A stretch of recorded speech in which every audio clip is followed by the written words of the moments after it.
Hi there, I'm Reuben. I'm the director of Noble Steed Games. We're a game studio and consultancy based here in Sydney, New South Wales.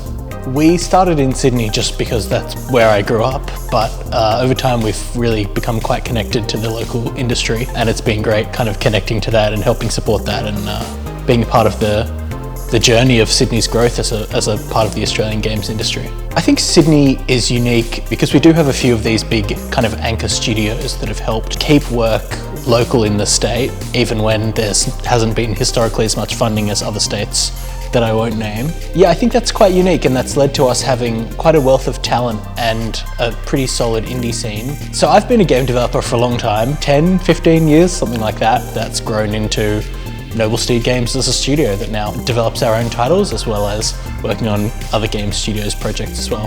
One of the projects that I'm really proud of that we worked on recently is called Life Ready Games, which we did in partnership with Vision Australia. They approached us to make a game teaching kids independent living skills, so things like how do you unload a dishwasher, things that we might take for granted. But for kids with vision impairments, they need to be taught these things in a way that is able to be done by them with their impairments. So a different one for us to tackle, but really fascinating and something I'm really proud of that we worked on recently. I think indie games, especially Australian indie games, are really unique for the reason that they are just more driven by their creators. Without the Australian indie game industry, I think there wouldn't be a lot of really cool big hits that have been hits, partially because of how strange they are.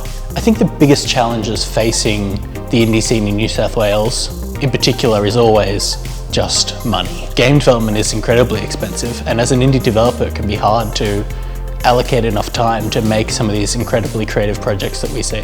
And I think there are a lot of really cool creatives making things in New South Wales that we want to see more of. The more barriers we can knock down to creating these cool games, financial barriers especially, the more we're going to see.